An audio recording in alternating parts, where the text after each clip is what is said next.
మరో breaking news చూస్తున్నాం. తెలంగాణ వ్యాప్తంగా బతుకమ్మ సంబరాలు మొదలయ్యాయి. 9 రోజుల పాటు మహిళలు రోజుకో విధమైన బతుకమ్మను పేర్చి పండుగ చేస్తారు. ఎంగిలిపూల బతుకమ్మతో ఇవాళ వేడుకలు ప్రారంభమయ్యాయి. వైవిధ్యమైన నైవేద్యాలు అమ్మవారికి సమర్పిస్తారు. తీరొక్క పూలను అందంగా పేర్చి పూజలు చేస్తారు.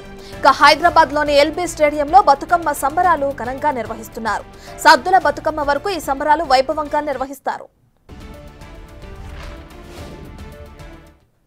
దీనికి సంబంధించి పూర్తి డీటెయిల్స్ మా ప్రతినిధి సుజాత లైవ్ లో అందిస్తారు. రైట్ సుజాత, ఇప్పటికే చూసుకుంటే బతుకమ్మ సంబరాలు మొదలయ్యాయి. ఇప్పటికే ఎల్బీ నగర్ లో కూడా ఈ సద్దుల బతుకమ్మను కూడా పేర్చి మహిళలు ఏ విధంగా అయితే వైవిధ్యభరితంగా సంబరాలు చేసుకుంటున్నారో కూడా మనం చూస్తున్నాం బిగ్ టీవీ స్క్రీన్ పైన. దీనికి సంబంధించిన పూర్తి డీటెయిల్స్ ఏంటి సుజాత?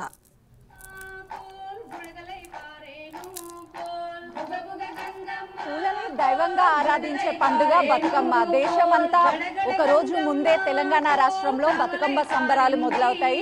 ముందు రోజు ఎంగిల పూల బతుకమ్మతో మొదలైనటువంటి బతుకమ్మ సంబరాలు సద్దుల బతుకమ్మతో ముగుస్తుంది. చూస్తున్నాం కదా, తెలంగాణ రాష్ట్రంలో ప్రత్యేకించి మహిళలు ఆభరణాలతో ఒక అమ్మవారు లాగా రోజుకొక అవతారంలో మనకి దర్శనమిస్తుంటారు. చుట్టూ అంతా కూడా ఇటు పిల్లలతో ఆట పాటలతో ఏదైతే తెలంగాణ సంస్కృతి ఉంటుందో ఈ సంస్కృతి సంప్రదాయాలతో అయితే మాత్రం ఈ బతుకమ్మ సంబరాలు చేస్తూ ఉంటారు. అయితే పిల్లలతో ఆట పాటలతో ఎంత చక్కగా ఆ బతుకమ్మ సంబరాలు చేస్తున్నారంటే ఈ రోజు మొదటి రోజు కావడంతో అటు ఆ బతుకమ్మ సంబరాలు అయితే మాత్రం ఎల్బీ నగర్ స్టేడియంలో ఎంతో అద్భుతంగా ఆట పాటల సందడితో అయితే మాత్రం మొదలవుతుంది.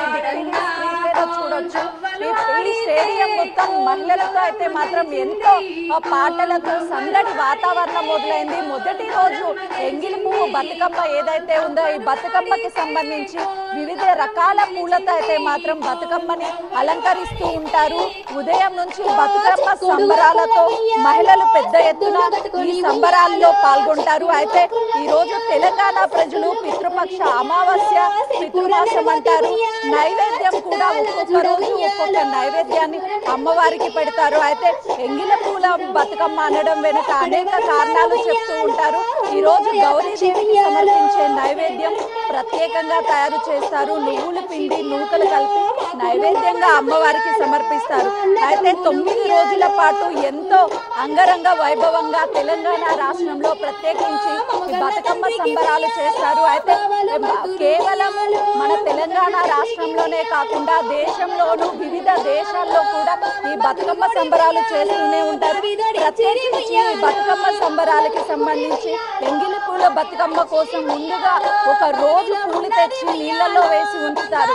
అలా పూలు నిద్ర చేస్తాయని అందుకే ఎంగిలి పూల బతుకమ్మ అని చెప్పేసి ఈ బతుకమ్మకి చెప్తారు. 9 రోజుల పాటు నవరాత్రులు అయితే మాత్రము ఈ బంగారు బతుకమ్మ అంటూ సందడి వాతావరణం అయితే మాత్రం తెలంగాణ రాష్ట్రంలో వాడవాడలోనూ బతుకమ్మ సంబరాలు అయితే మాత్రం ఉంటాయనే చెప్పుకోవచ్చు. Right, thank you Sujatha.